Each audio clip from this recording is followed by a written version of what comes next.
سلام رفقا، امیدوارم حالتون خوب باشه. خوش اومدید به کافه فیلم. ممنون میشم اگه حال کردین لایک و سابسکرایب کنید. مرسی. داستان فیلم راجع به مادر و دختری به اسم نوحه. اون نوحی که کشتی میسازه، نه این نوح. حالا شاید از فک و فامیلاشون باشه، کاری نداریم. مامان نوح از شوهرش جدا شده و با هم دیگه زندگی میکنن. پدر نوح راننده رالی بوده که حالا به خاطر یه سری کاراش الان داخل زندانه. داستان فیلم از اونجایی شروع میشه که مادر نوح یه شوهر جدید پیدا میکنه، به دخترش میگه که بریم اونجا زندگی کنیم. از حق نگذریم، مامان نوح هم دست کمی از خود نوح نداره. مامانه حس میکنه که نوح باش قهره، واسه همین باش صحبت میکنه و میگه آقا جای خوبی میریم و جای بدی نمیریم و من واقعا این مرده رو دوست دارم و این داستانا. خلاصه میرن سمت خونه شوهره و البته خونه که نه، یه عمارت سلطنتی داشته داداشمون. نوح که کوکوپرش ریخته بوده وقتی عمارت رو میبینه یه ذره نظرش عوض میشه، میاد خرت و پرتاشو جمع میکنه که بره داخل عمارت رو ببینه.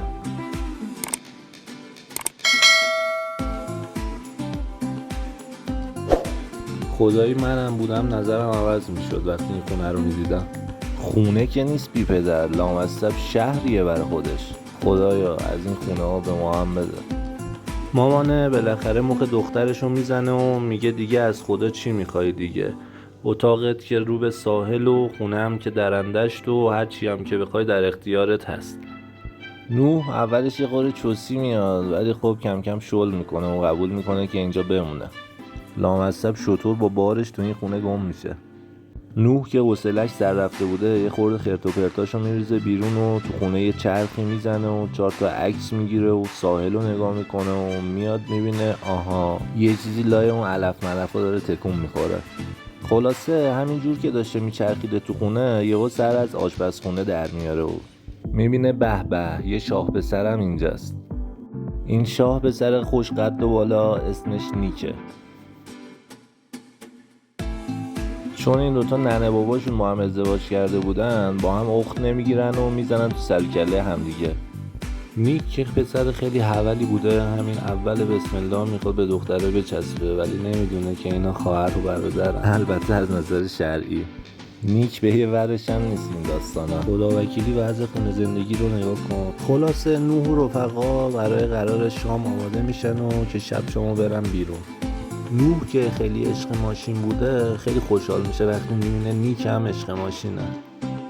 بابا پول داره، یکی از بهترین رستوران‌های شهر رو براشون رزرو کرده بوده. اسخول دیگه چی میخوای از خدا؟ شامه رو میزنن و یکم با هم اختلاط میکنن و ننه و بابا فکر میکنن که همه چی اوکیه، اما نمیدونن که فکر نیک و نوح یه جای دیگه است اصلا. نیک که به هیچ احدی رحم نمیکنه کم کم میخواد مخ دختره رو بزنه و به ننه باباش میگه من نوحو میرسونم خونه، خیالتون راحت باشه، و سوارش میکنه. تو مسیر اینا طبق معمول میزنن تو سر و کله همدیگه تا بحث مادر میشه. دختره درباره مادر یه چیزی میگه که نیک خیلی ناراحت میشه. نیک که خیلی ناراحت شده بوده همونجا وسط خیابون نوحو پرت میکنه پایین و میذاره میره. البته داستان یه چیز دیگه است. نوح نمیدونسته که چه غلطی بکنه، همینطور گوشیش هم شارژ نداشته، همینطوری وسط خیابون چرخ میزده تا ببینه چه گویی باید بخوره. از خوش شانسیش یا آقا پسری داشته از اینجا رد میشده، میبینتش و میاد سوارش میکنه. نوح داستان اومدنش رو تو مسیر به پسره میگه و همینطور آشناییش با نیکو. پسرم نوحو میبره به پارتی که نیک راه انداخته بوده. اسم این پسر هم رونیه، حالا بعداً بیشتر باش آشنا میشین.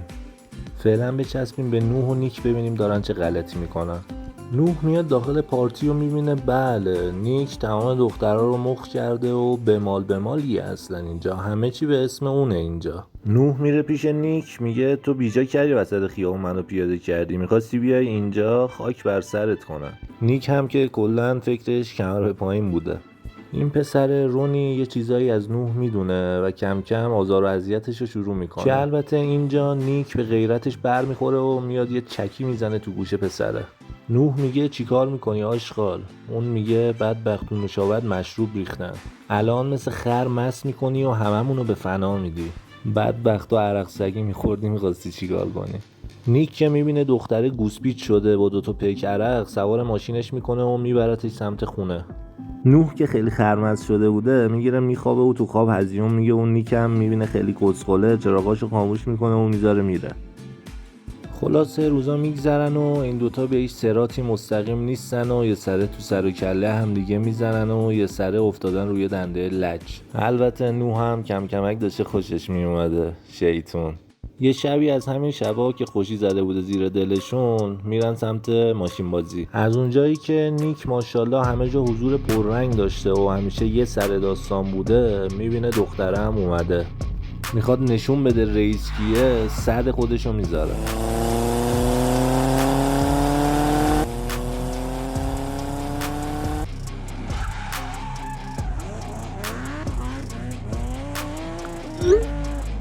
نوح که گرم مسابقه بوده یهو میبینه یه پیام براش میاد که دوست پسرش با یه دختره جدید ریخته رو هم.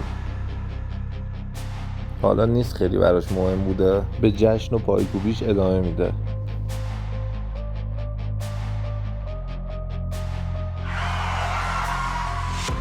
نوح که آدم لجبازی بوده، از لج دوست پسرش میره یه پسره رو خف میکنه و میره باهاش 4 تا عکس میگیره، اونم لاف تو لاف، که برای دوست پسرش بفرسته.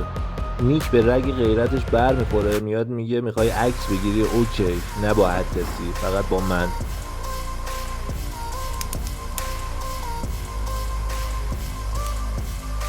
خلاصه میان عکس برداریاشون رو میکنن و میخواد نوحو بفرسته خونه. نوح خوشحال و خندون از رو صندلی شاگرد میپره میره پشت فرمون میشینه. رونی سریع از فرصت استفاده میکنه و میاد به نوح میگه تو خط شروع مسابقه ای. قانون بازی میگه باید مسابقه بدی، اونم شرط بندی سر ماشین. نوح خب باباش راننده رالی بوده دیگه، یه چیزایی بلد بوده، قبول میکنه که با پسر مسابقه بده.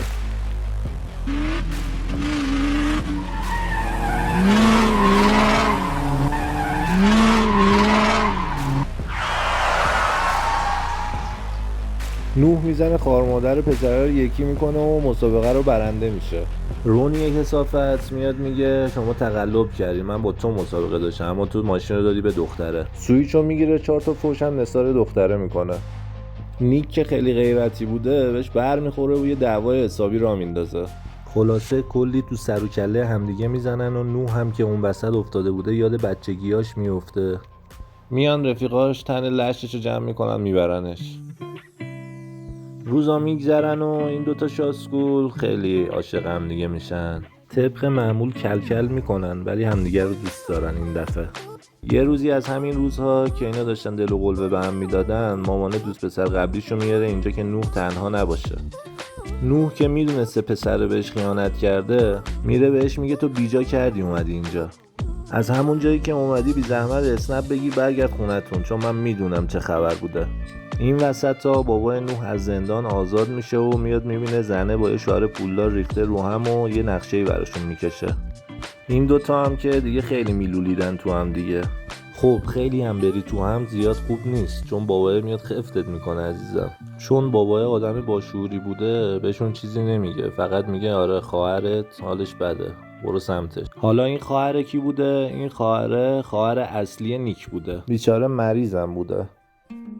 میگذره و اینا دیگه خیلی عاشق هم دیگه میشن.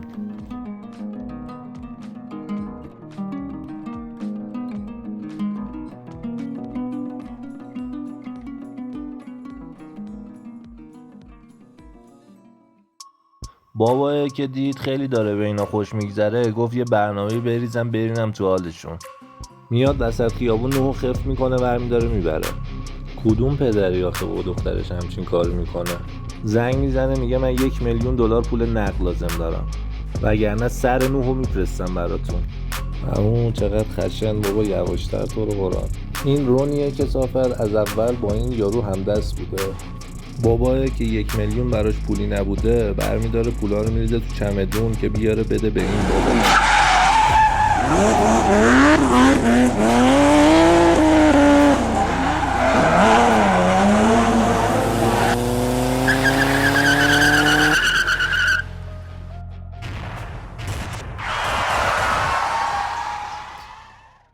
خدایی اینجاش دیگه خیلی فیلم اندی بود. بابای بد به فنا میره و برمیگردن به آغوش گرم خانواده. نوح و نیک لجبازیاشون رو میذارن کنار و میان در کنار هم عاشقانه زندگی میکنن. مواظب خودتون باشین. چش و چالین.